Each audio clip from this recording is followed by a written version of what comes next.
6. Sherry dan Elle saling menatap satu sama lain tanpa suara. Kamu apa yang mau kamu lakukan kepada temanku? Tanya Sherry 7. Aku pinjam temanmu sebentar ya. Arthur menggenggam tangan Elle lalu membawanya ke seberang jalan di sebuah kafe yang memiliki kursi dan meja di dekat trotoar. Di sana duduk Aryan dan Nian yang menatap ke arah mereka. Lalu Aryan mempersilahkan Arthur dan Elle untuk duduk di kursi yang tersedia. DDING Dong Genius pendidikan terdeteksi. Notifikasi dari sistem berbunyi. Tepat, ternyata benar dugaanku tadi, sistem berbunyi, namun aku belum bisa mendeteksi siapa yang dimaksud oleh sistem, dan setelah aku mengira-ngira dan mendeteksi menurut sistem wanita berbelanja hitam inilah jenis pendidikan dan ternyata benar, pikir Aryan. Arthur mengenalkan Elle kepada Aryan dan Nian. Lalu Aryan berkata, Nona Wood, maukah kamu bekerja kepadaku? Aku membutuhkan pengajar untuk sekolah yang akan aku buat. Apakah kamu tertarik dengan tawaranku? Tanya Aryan. Elle terkejut dengan tawaran itu. Ia selama ini menjadi sekolah yang mau menerimanya sebagai guru, namun tidak satupun menerimanya, dan kali ini seseorang menawarkan kepadanya untuk menjadi guru di sekolahnya. Apakah tawaran ini nyata, pikir Elle. Tapi maaf Nona Wood, sekolahnya belum kami dirikan, kami baru berencana membangun gedung sekolahnya, dan setelah memperhatikanmu kami coba yakin jika Anda memiliki bakat di dalam bidang pendidikan. Benarkah dugaanku, Nona Wood? Hei, apakah mereka bercanda? Mereka bahkan belum memiliki sekolahnya, tetapi sudah menawarkan pekerjaan sebagai guru kepadaku. Apakah ini hanya prank, pikir Elle. Maaf, apa kau mendengar kata-kataku? Elle tersadar dari lamunannya. Apakah Anda tidak bercanda, Tuan Pine? Aku tidak bercanda. Untuk pertanyaan lebih lanjut, kau bisa bertanya kepada Arthur tentang sekolah yang akan aku dirikan, dan kau bisa bertanya kepada Nian tentang upah dan segala macam hal yang berhubungan dengan administrasi ataupun keuangan. Smartphone Aryan berbunyi, ternyata ada notifikasi panggilan dari Marla. Maaf, aku permisi sebentar. Aryan pergi untuk mengangkat telepon dari ibunya. Jadi seperti apa yang telah dikatakan Tuan Pine, apa Anda menerima pekerjaan ini, Nona Wood? Tanya Nian. Elle menoleh menatap ke arah Arthur seakan ia hendak bertanya, apakah aku harus menerima pekerjaan ini? Arthur yang mengerti kode itu berkata, Elle, aku pastikan kau tidak akan menyesal bekerja untuk Tuan Pine. Dia sangat menghargai para karyawannya dan bahkan menganggap kami keluarga. Elle iakan tawaran tersebut dan berkata kepada Nian. Apa aku harus menyiapkan CV dan beberapa persyaratan lainnya? Kurasa tidak perlu. Jika engkau setuju maka aku akan menjelaskan tentang upahmu. Kamu akan dibayar 20 juta bit per bulan dan kemungkinan Tuan Pine akan mengajakmu tinggal bersama kami di mansionnya. Karena kami akan butuh pendapatmu mengenai sekolah ataupun hal-hal yang berhubungan dengan sekolah, gedung kurikulum dan sebagainya yang akan kami perlukan. Apakah kalian berencana membuat sekolah? Tanya Elle. Arthur berkata, ya kami berencana membuat sekolah. Mungkin awalnya kami akan membuat sekolah dasar dan sekolah menengah pertama, tapi kami benar-benar awam tentang bagaimana kurikulumnya. Jadi, jika kau mengerti tentang hal itu mungkin kau bisa memberikan pendapatmu kepada kami. Elle berpikir sejenak lalu ia berbicara, sebenarnya aku memiliki sebuah konsep tentang pendidikan tetapi konsepku ini tidak diterima di sekolah-sekolah pada umumnya karena menurut mereka konsepku ini berbeda dengan kurikulum versi mereka. Bisa kau jelaskan konsepmu? Tanya Nian. Konsep ini yaitu sebenarnya kita tidak memerlukan gedung sekolah karena konsepku ini adalah sekolah alam yang berada di luar karena menurutku sebagai seorang pelajar kita tidak bisa dibatasi oleh halnya gedung dan kita bisa belajar dari alam secara langsung melalui sedikit teori. Kita langsung dapat belajar praktek. Jika belajar tentang biologi kita akan langsung praktek kepada tumbuhan dan hewan. Jika kita belajar ekonomi kita akan langsung praktek terhadap uang peredarannya dan perdagangan. Itulah konsep yang ingin aku buat. Nian mendengus. Lanjutkan konsepmu, Elle, ucap Arthur. Juga kita tidak akan menitikberatkan siswa pada kurikulum tetapi kita akan menitikberatkan siswa kepada minat dan bakatnya. Kita akan mengidentifikasi setiap siswa apa minat yang diinginkan dan apa bakat yang dia punyai. Kita akan berfokus kepada hal itu. Nian mengangguk. Namun kelemahan dari konsep ini adalah kita akan menghabiskan banyak dana karena membutuhkan banyak tenaga profesional yang terlatih di bidangnya masing-masing dan akan banyak anggaran yang dipakai untuk praktek-praktek langsung dalam belajar. Ya, aku setuju, kurasa hal itu akan membutuhkan banyak uang. Tapi apakah sertifikat kelulusan yang nanti akan diperoleh, apakah akan setara dengan sekolah biasa pada umumnya? Tanya Nian. Ya, hal itu juga yang akan menjadi salah satu kendala lainnya, ucap Nian. Hei, kalian punya, aku serahkan permasalahan sertifikat kelulusan itu kepadaku, ucap Arthur. Elle dan Nian menatap Arthur. Serius, aku bisa mengatasinya, ucap Arthur. Oke, jadi kita sudah menemukan konsep tentang sekolah. Jadi bisakah Anda menjadi teman-teman Anda atau orang-orang yang menurut Anda cocok sebagai pengajar di konsep sekolah yang Anda berikan? Ya, aku mengenal beberapa orang yang cocok untuk konsep sekolahku ini, tapi aku tidak dapat memberi kepastian apakah mereka akan menerimanya atau tidak karena beberapa di antaranya telah memiliki pekerjaan tetap dengan upah yang lumayan. Kami menjamin akan mengubah mereka dengan upah yang terbaik jika mereka melakukan pekerjaan mereka dengan baik seperti Anda. Jika Anda melakukan pekerjaan Anda dengan baik, maka upaya Anda akan semakin tinggi, begitu pesan yang disampaikan oleh Tuan Pine, ucap Nian. Baik, aku akan mencoba menghubungi mereka, ucap El. Oke, terima kasih Nona Wood, maaf mengganggu waktumu, ucap Nian. Arin yang telah selesai menerima panggilan ibunya kembali. Nian, kita harus segera pulang, ada masalah di mansion, ucap Arin. Apakah perlu bantuanku, Tuan Pine? Tanya Arthur. Tidak, ini tentang Nian. Jadi nikmati waktumu, Arthur. Oh ya Nona Wood, apa kau menerima bekerja kepadaku? Ucap Arin. Semua sudah selesai, Tuan Pine. Konsep sekolah pun telah jadi. Ucap Arthur. Oke, terima kasih Nona Wood. Ayo Nian, katanya kakekmu datang ke mansion. Arin segera memberhentikan taksi dan mengajak Nian masuk ke dalam. Wajah Nian tiba-tiba pucat pasi. Taksi yang bawa Aryan dan Nian pun segera melaju ke arah mansion Aryan. Sementara itu, El sebenarnya masih belum percaya pada apa yang terjadi. Percayalah padaku, Tuan Pine adalah pribadi yang baik hati walaupun dia lebih muda daripada kita. Jadi apa kau mau melanjutkan reuninya? Tanya Arthur. Bab ke-37. Di mansion Bags, beberapa orang tengah berbincang-bincang dengan Nian dan Aryan. Ekspresi Bags terlihat suram. Alessandro mengambil keputusan yang salah, karena ia terlalu ambisius. Apa maksud kakek? Tanya Nian. Kau pasti mengenal keluarga de la Fage dari Wonderly. Nian kembali ingat keangkuhan keluarga de la Fage saat datang ke mansion Bags dan membuat Nian terusir. Ternyata keluarga de la Fage secara diam-diam telah sedikit demi sedikit memperoleh beberapa saham Band Prime sehingga kini mereka adalah pemilik saham terbesar Band Prime sebesar 73%. Meni pernyataan Bags, tentu saja Nian terkejut. Sebelumnya Alessandro memiliki rencana ambisius membuat bank sentral di 3 negara. Tentu saja rencananya itu membutuhkan banyak dana. Beberapa keluarga elit di negeri kita setuju untuk mendanai proyek ambisius Alessandro. Namun ternyata Bags tidak dapat melanjutkan ceritanya, tubuhnya bergetar, wajahnya tertunduk. Kakek, ucap Nian mencoba membuat tegar sang kakek. Namun ternyata keluarga de la Fage bermain di belakang.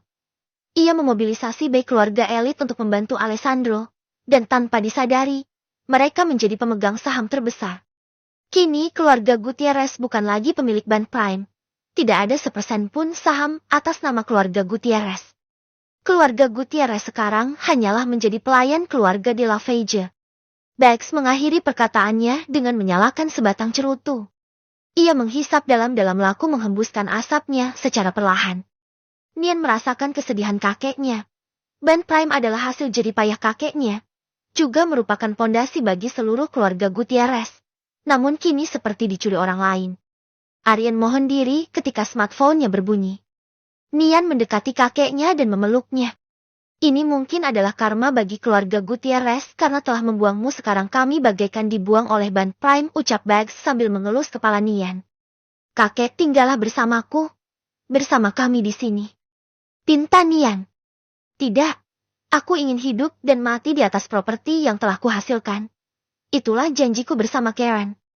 Setelah Aryan kembali, Bags berkata. Tuan Aryan Pine, aku titip cucuku. Walau kata orang-orang dia bukan cucuku, tapi aku dan istriku telah menganggapnya sebagai cucu kandungku. Dia cucu yang paling kami sayangi, yang selalu ada untuk kami dan bersama kami di saat kami sedih dan senang. Tolong jagalah ia. Kumohon. Aryan mengangguk. Nian, jika keluarga Pine memiliki simpanan di Band Prime, aku sarankan agar memindahkan ke band lain yang tidak berafiliasi dengan Band Prime. Karena kemungkinan besar tidak lama lagi akan ada guncangan besar yang akan menimpa Band Prime. Nian menaguk menurutinya. Lalu Bags memeluk erat-erat Nian seakan ia akan pergi jauh. 3 hari kemudian di berbagai headline media utama tersiar kabar bahwa miliarder perbankan asal Riversun Bags Gutierrez dan istrinya meninggal karena serangan jantung. Keduanya ditemukan meninggal di atas tempat tidur berpelukan erat. Kabar itu tentu saja menjadi topik perbincangan terhangat di wilayah negeri Nusantara terutama kota Riversun. Nian pingsan saat mendengar pertama kali berita itu. Untung ada Dr. Larsen dan Elena yang merawatnya sehingga kesehatannya semakin membaik. Aryan juga selalu menemaninya dan berusaha menguatkan Nian. Seminggu kemudian terjadi berita yang tidak kalah menghebohkan yang menjadi headline di media, yaitu tentang perebutan aset yang terjadi di dalam keluarga Gutierrez. Masyarakat juga akhirnya tahu bahwa keluarga Gutierrez tidak lagi menjadi pemilik Band Prime dan band-band kecil lainnya yang terafiliasi dengan Band Prime. Puncaknya adalah sekitar 1 bulan kemudian, band-band kecil yang terafiliasi terkena likuidasi, beberapa nasabahnya meminta tabungan mereka di band-band kecil itu. Namun pihak Band Prime tidak dapat menyelesaikan permasalahan itu, sehingga akhirnya keluarga De La Vega sebagai pemilik resmi Band Prime mengucurkan banyak dana pribadi dari kantong keluarga mereka. Keluarga De La Vega akhirnya memutuskan mengganti nama Band Prime menjadi Band De La Vega untuk menumbuhkan kepercayaan masyarakat dengan mempropagandakan kelahiran baru dari Band Prime, sebuah band yang menurut mereka lebih baik, yaitu Band De La Vega. Walaupun perkembangannya tidak semasif Band Prime, Band De La Vega lama-kelamaan mulai menggantikan kehadiran Band Prime di hati masyarakat. Keluarga Gutierrez sendiri akhirnya memutuskan pindah setelah terjadi perebutan aset. Sebagian dari mereka pindah ke kota Wonderly, Rona dan Ria. Nama keluarga Gutierrez secara perlahan-lahan terhapus dari telinga masyarakat Riversun. Makan Bags dan Karen hanya Nian yang sering mengunjungi dan merawatnya. Anak dan cucu kandungnya tidak pernah terlihat datang ke makam mereka. Saat itu Nian dan Aryan sedang mengunjungi makam mereka. Seperti biasa Nian akan bercerita kepada makam kakak dan neneknya tentang pekerjaannya dan rencana bisnis dirinya, Aryan dan yang lain. Nian menganggap kakek dan neneknya akan dapat mendengar curahan hatinya. Kakek, 1 bulan lagi aku dan Tuan Pine akan bertunangan. Seperti dugaan kakek, keluarga Pine memang mungkin benar seperti mitos yang kakek percayai. Aryan sangat baik kepadaku. Ia dan keluarganya juga menjagaku. Kami di sini saling menjaga. Jadi kakek dan nenek tidak perlu khawatir. Aku akan hidup dengan baik. Makan dengan lahap dan banyak minum air sesuai nasihat kalian. Nian terhenti ucapannya. Aku, Kurin, Dika, Li, En. Nian terbata, tubuhnya bergetar hebat. Aryan segera memeluk Nian dengan erat mengusap punggungnya. Hei, kamu tidak boleh nangis. Jika kamu sedih, kakek dan nenek tentu tidak akan bahagia, ucap Aryan. Nian sesenggukan. Ia menangis di pelukan Aryan. Sore itu ketika keluarga Pine tengah bercengkrama sambil minum teh dan cemilan, di televisi tersiar berita Alessandro Gutierrez melompat dari atas gedung apartemen karena depresi. Istrinya Alicia Gutierrez ditemukan overdosis di salah satu apartemen kecil tempat ia dan suaminya tinggal. Nian terkejut mendengar berita itu. Walau mereka tidak memperlakukannya dengan baik selama Nian hidup bersama mereka, namun Nian tetap merasa sedih karena peristiwa itu. Marla memeluk Nian berusaha menenangkannya. Aryan merenungkan pelajaran yang dapat ia ambil dari keluarga Gutierrez. Nian duduk di balkon bersama Aryan melihat matahari terbenam. Apa kau tidak apa-apa? Aryan bertanya kepada Nian lalu menggenggam tangan Nian. Nian menudarkan kepalanya ke Aryan. Aryan membelai rambut Nian. Matahari terus tergelincir ke ufuk barat hingga sang senja tiba. Bab ke-38. Sementara itu di malam saat Arthur dan Elle menghadiri reuni. Mereka berdua masuk dan sudah terlihat beberapa pasangan hadir. James Conley adalah sponsor dari reuni itu.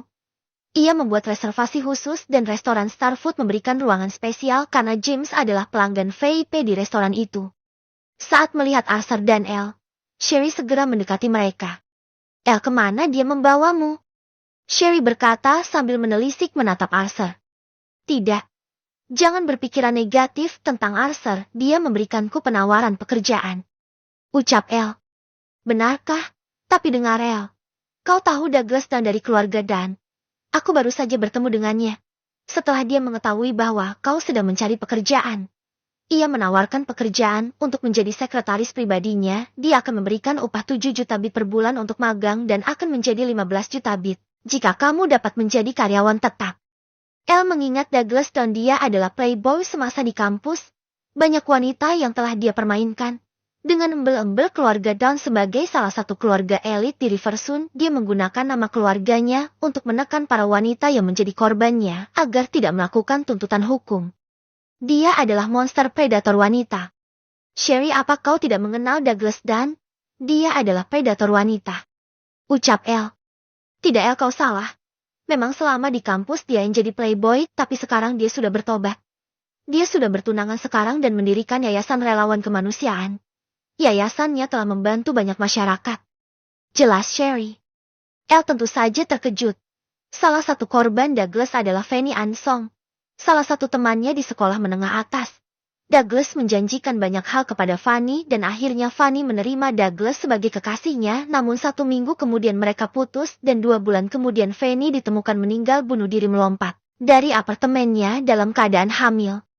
Keluarga Fanny, keluarga Ansong tentu saja melaporkan hal itu kepada pihak berwajib.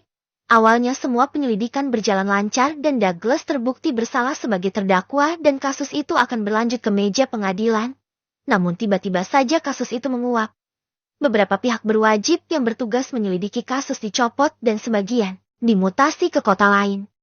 Keluarga Ansong sendiri ditekan baik secara finansial dan bisnis. Bisnis mereka hancur, beberapa klien kabur dan mencabut modalnya, dan usaha keluarga Ansong pun bangkrut. Mereka akhirnya pindah ke kota Limbardo. Nah itu Douglas. Douglas. Sherry memanggil Douglas agar mendekati Sherry dan Elle.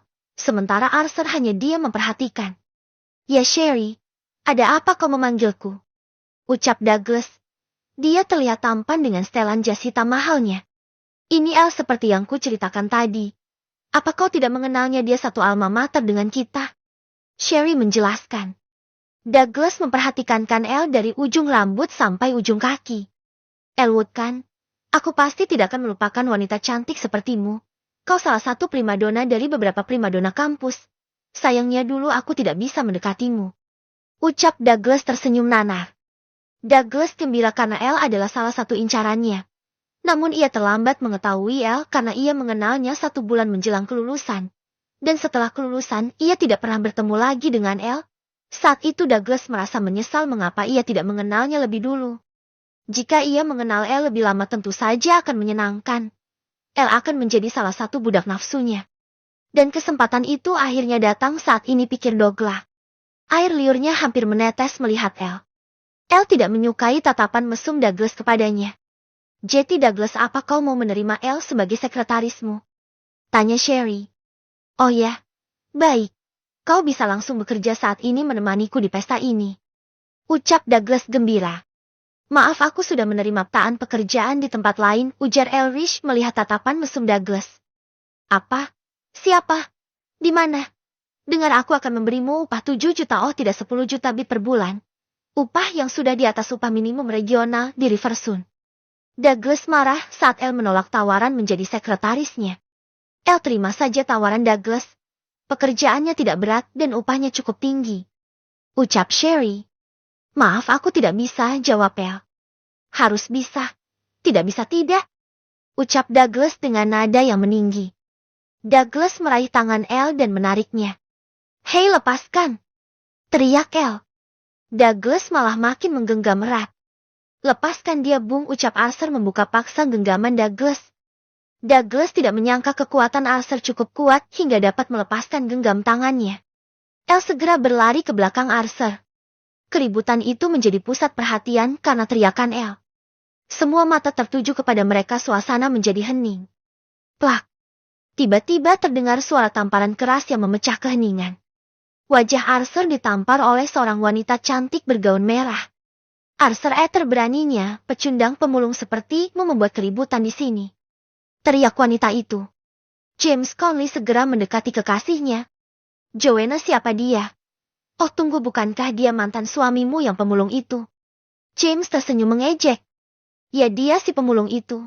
Kalian semua pasti mengenal Arthur dari Universitas Riversun. Dia sering datang ke Universitas kita Grandial sebagai pertukaran mahasiswa. Kalian tahu dia di drop out dan menjadi pemulung. Aku bahkan menyesal pernah menikah dengan pria pecundang seperti dia. Cuy. Joanna meludahi wajah Arthur.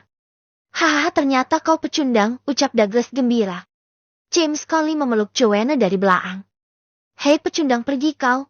Bajingan pecundang sepertimu tidak layak berada di pesta seperti ini. Teriak James lantang. Pergi, beberapa peserta pesta meneriaki Arthur agar segera pergi. James tersenyum. Sebenarnya, James adalah otak di balik semuanya. Ia yang menjebak Arthur dengan Joanna, dan memaksa Joanna untuk hamil anak Arthur agar beasiswanya dicabut. James iri melihat orang dari kalangan rendah seperti Arthur bersinar di dua universitas Riversun dan Grandiel. Arthur bahkan selalu menang perdebatan akademis antar mahasiswa di forum debat kajian ilmiah yang diselenggarakan kedua kampus itu. James pernah kalah telak dan sejak saat itu ia menyimpan dendam kepada Arthur dan berjanji akan menghancurkan kehidupan Arthur, dan ia berhasil melaksanakan rencananya. Tunggu apa lagi bajingan? Apa kau mau menumpang makan gratis di sini? Apa kau tidak malu? Tidak punya harga diri kau sampah. Teriak James. Arthur pergi. Lalu James meminta semuanya agar tenang dan kembali berpesta. James menatap punggung Arthur dengan senyum bahagia. Mampus kau bajingan rendahan hina, gumam James. Lalu meraih pinggang Joanna dan kembali berpesta. Elle segera mengejar mengikuti Arthur. Bab ke-39. Ding dong. Selamat, host telah mencapai sistem level 10 di level ini, dan seterusnya semua energi benih tanaman akan diserap oleh satu pohon saja. Begitu juga dengan beberapa cryptocurrency akan tergabung menjadi Universe Coli. 1 UC setara dengan ke-1000. Host dimohon untuk menjaga kesehatan dan rajin bermeditasi karena energi host juga akan terserap ke dalam pohon digital. Keterangan. Sistem level 10. Pohon digital level 4. Pendapatan passive income. 5.000 UC 5 juta bit hari. Aryan terkejut. Banyak hal yang berubah di sistem kali ini. Aryan pun bertanya satu persatu hal-hal yang mengusik keraguannya. Sistem bukankah biasanya uang akan rubah otomatis dari kripto ke bentuk bit lalu ditransfer otomatis ke rekening akun ban? Tidak, host. Ban Prime sedang mengalami defisit anggaran, jadi akan sangat riskan untuk menempatkannya di sana. Mohon Just memilih ban baru yang tidak terafiliasi dengan ban Prime. Yaitu yang terjadi, ban Prime sekarang bahkan sedang dalam tahap pergantian nama.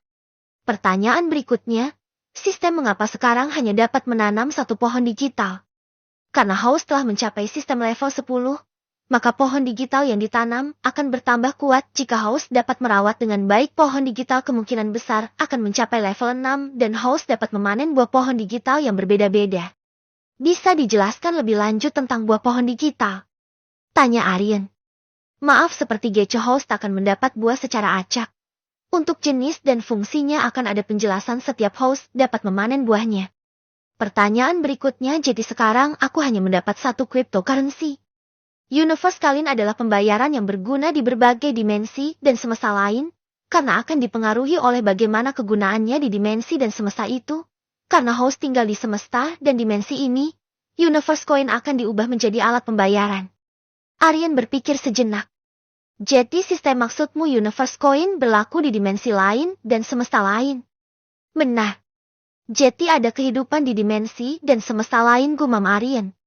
Pertanyaan berikutnya. Apakah energiku akan terserap oleh pohon digital? Benar. Karena pohon digital akan membutuhkan semakin banyak energi. Aryan mulai memahami. Ya, ada konsekuensi yang harus aku terima, pikir Aryan. Sistem, pertanyaan terakhir. Tadi kamu berbicara tentang dimensi dan semesta lain. Tolong jawab singkat. Apa kamu termasuk kecerdasan buatan yang dibuat di dimensi atau alam semesta lain? Benar. Neil Harris hanya mengintegrasikan aku ke dunia ini dan membutuhkan inang dengan wadah energi yang unlimited sepertimu. Aryan teringat kembali kepada In Budiana yang pernah berbicara tentang wadah energinya yang unlimited. Host harap diperhatikan. Host memang memiliki wadah energi yang unlimited, atau tidak terbatas, namun energi host terbatas. Dalam skala 1:100 jumlah energi host ada dial angka 7. Aryan terbelalak, jumlah energinya hanya ada di tingkat 7 walau ia memiliki penyimpanan energi yang tidak terbatas. Untuk saat ini aku harus menjaga kesehatan dan rajin berolahraga juga bermeditasi, itu yang disarankan sistem. Beberapa hari ini Nian telah memilih ban baru. Seluruh simpanan keluarga Pine telah diganti ke ban baru. Nian mengurusnya dengan cepat dan efisien dalam beberapa hari. Ban baru itu adalah sebuah ban yang didirikan keluarga Capola 5 tahun yang lalu. Ban ini baru memiliki 2 kantor, kantor pusat di kota Limbardo dan kantor cabang di kota Riversun. Melihat total uang yang ditabungkan oleh Nian sebesar 1 triliun bit membuat petinggi Bank Capola kaget dan tentu saja memberikan pelayanan khusus bagi seluruh keluarga Pine. Dan keluarga Pine adalah nasabah VVIP pertama Bank Capola. Aryan segera mengintegrasikan akun Bank Capolanya dengan pendapatan pasifnya, dan tidak lama kemudian berhasil. Opsi otomatis mengubah Crypto Universe Coin ke bit dan transfer otomatis dipilih oleh Aryan. Ia ingin membuka market di sistem dan mencoba GC, namun ternyata opsi market telah dihapus sistem. Aryan tiba-tiba merasakan tubuhnya terasa lemah dan mengantuk menuju ke tempat tidurnya dan tertidur lelap. Matahari telah terbenam. Aryan masih belum keluar kamar. Nian sudah 2 kali mengetuk pintu namun tidak terdengar jawaban. Begitu juga dengan Elena namun tetap tidak terdengar jawaban. Marla dan Dr. Larsen segera menuju kamar Aryan. Ternyata pintunya tidak terkunci. Marla, Dr. Larsen, Elena dan Nian segera melihat Aryan yang tertidur lelap di atas tempat tidur. Dr. Larsen mengeceknya. Ternyata Aryan pingsan. Ia mengambil tas medisnya dan mengeluarkan peralatan medis. Setelah beberapa pemeriksaan, ternyata tidak ada penyakit yang serius. Gejala yang dialami Aryan adalah hampir sama dengan gejala orang yang kelelahan. Aryan harus tidak bekerja terlalu berlebihan untuk beberapa hari ke depan, ia harus total beristirahat. Juga ada gejala ringan kekurangan gizi. Ia juga harus makan makanan yang bergizi tinggi mulai ke depannya. Ucap Dr. Larsen. Elena mencatat semua perkataan Dr. Larsen tentang makanan apa yang diperlukan untuk Aryan ke depannya, lalu catatan itu diberikan kepada Marla. Dr. Larsen juga telah menyuntikkan beberapa vitamin dan mineral penting. Kemungkinan besar nanti malam Aryan akan mengalami demam, ucap Dr. Larsen. Dan malam itu apa yang dikatakan Dr. Larsen terjadi? Aryan mengalami demam. Suhu tubuhnya mencapai 40 derajat. Dr. Larsen memasangkan infus dan meminta Elena untuk mengganti infus tersebut bila habis. Elena, Nian, dan Marla memutuskan menunggui Aryan. Malam itu Aryan mengigau. Marla, Elena, dan Nian mendengar Aryan mengatakan sistem berulang kali. Malam semakin larut. Marla terlihat mengantuk. Nian meminta agar Marla beristirahat karena ada ia dan Elena yang menjaga Aryan. Awalnya Marla menolak namun setelah dibujuk akhirnya ia menerimanya. Elena dan Nian menjaga Aryan di sepanjang malam itu. Ketika fajar tiba, mata Aryan terbuka. Ia merasakan sakit kepala yang hebat. Ia melihat Nian dan Elena berada di sisi sebelah kanan dan kiri tempat tidurnya. Mereka tertidur di atas kursi kayu. Mereka berdua pasti telah menjagaku di sepanjang malam ini. Aku sungguh menjadi orang yang benar-benar merepotkan mereka. Pikir Aryan. Sistem apa aku jatuh sakit karena energiku terserap pohon digital. Benar host. Seperti yang disarankan host harus menjaga kesehatan dengan berolahraga dan makan makanan yang bergizi. Ternyata memiliki sistem level 10 September RT ini tidak terlalu menyenangkan, pikir Aryan. Bab ke-40. Aryan tertidur kembali karena rasa sakit kepala yang hebat. Pandangannya gelap. Hanya ada kegelapan di sekelilingnya. Ia tiba-tiba mendengar suara jeritan dan tembakan. Hidungnya mencium bau aroma terbakar. Ia membuka matanya dan suara jeritan terdengar. Ia berusaha bangkit dan berjalan tertati-tati ke balkon. Di balkon ia melihat Arthur sedang melawan sekelompok pria bersenjata tajam dengan sebuah kursi kayu yang ia hantamkan kepada mereka. Namun naas bagi Arthur sebuah sabit menggores perutnya. Ia tumbang setelah sebuah peluru menembus dadanya. Ia melihat Elena yang dibawa dan Dr. Larsen yang mencoba mengejar dipukuli dengan pentungan bisbol. Terlihat juga Marla yang jatuh tersungkur karena ditampar, lalu sebuah pisau menusuk perutnya. Aryan marah, ia berteriak, lalu mengerahkan tenaganya yang tersisa ia segera turun lewat tangga. Ia menerjang ketiga pemuda yang sedang memukuli kakeknya. Namun tubuh Aryan yang masih lemah dapat dengan mudah ditangkap, lalu dipukuli. Seorang pria parubaya mendekat ke arah Aryan. Jadi kamu Aryan Pine, cuy. Hari ini akan kuhancurkan seluruh keluarga Pine sampai tak bersisa. Tidak akan ada lagi yang berani menggunakan nama keluarga Pine di Riversun, bahkan di seluruh wilayah negara Nusantara. Pria parubaya itu menampar Aryan berkali-kali lalu memukul perut dan menendangnya. Tidak lama kemudian ia mengeluarkan sebuah pistol dai gading berwarna putih. Ia mengarahkan ke dahi Aryan. Dor dor dor. Terdengar 3 kali suara letusan pistol. Dahi Aryan berlubang, tatapannya tertuju pada pria parubaya itu, semakin lama tatapannya semakin melemah. Sebelum kehilangan kesadarannya, ia melihat mansionnya di bakar. Aryan meninggal. Dong-dong, simulasi telah selesai. Aryan membuka kedua matanya saat mendengar notifikasi dari sistem. Apakah aku sudah mati? Host, Anda belum mati. Tapi Anda telah menjalani prediksi simulasi yang akan terjadi 3 bulan ke depan. Jadi apakah aku tadi hanya bermimpi? Bukan mimpi, tapi tadi adalah peristiwa yang kemungkinan akan terjadi 3 bulan yang akan datang. Semua itu hanya prediksi dan semuanya tergantung kepada host dalam mengambil keputusan. Aryan mengerti jadi new kemungkinan yang belum terjadi. Ternyata Aryan sekarang sedang berada di alam dimensi sistem.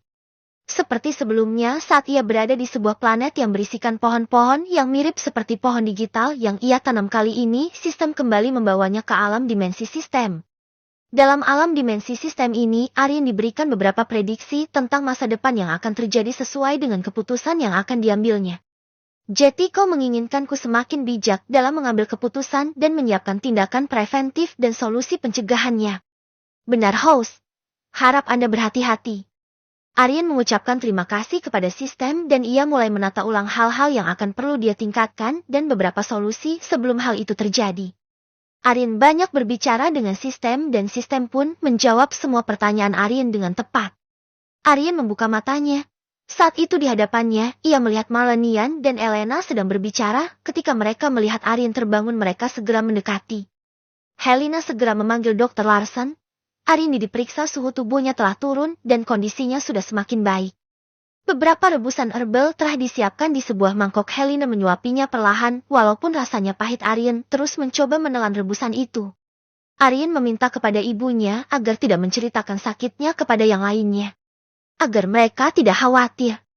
Sebuah kursi roda disiapkan oleh Dr. Larsen, lalu Dr. Larsen membawa Aryan ke balkon agar dapat menghirup udara segar di luar.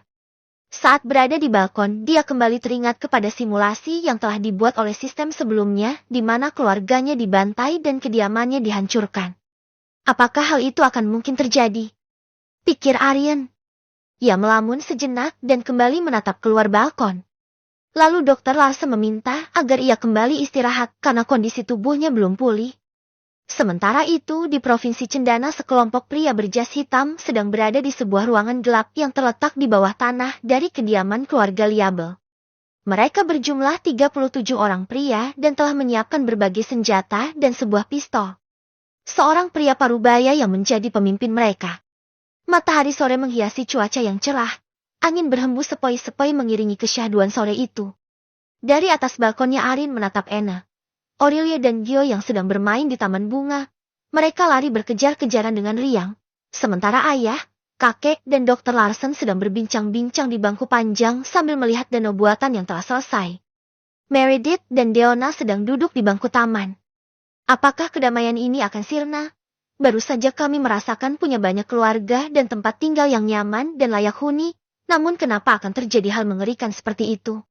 Gumam Aryan. Ia memutar kursi rodanya dan kembali ke kamar. Sesaat kemudian ada suara ketukan dari pintu kamar. Ia masuk, ucap Aryan.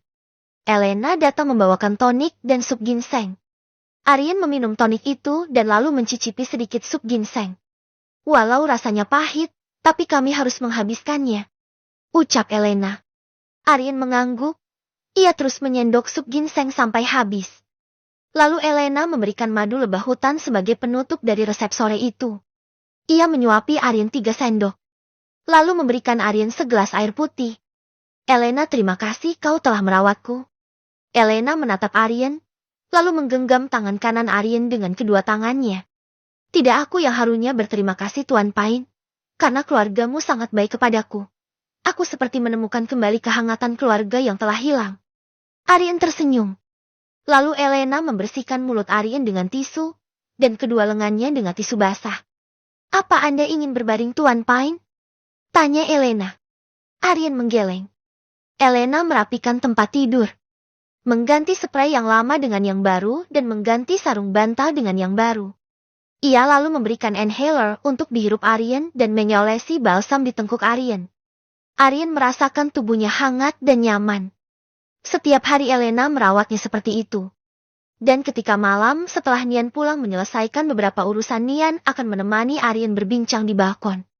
Di kamar Aryan kini ada 2 tempat tidur ukuran king size. Satu untuk Aryan dan satu untuk Nian dan Elena. Setiap malam mereka akan bergantian menjaga Aryan.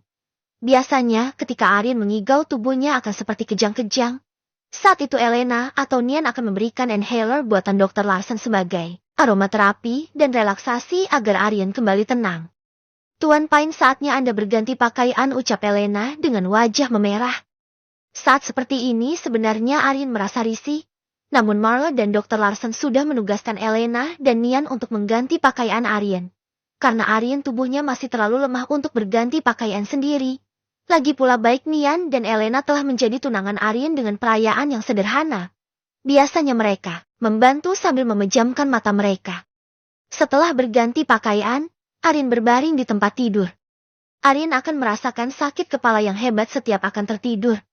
Jadi Elena akan memijat pelipisnya, sampai Aryan terlelap.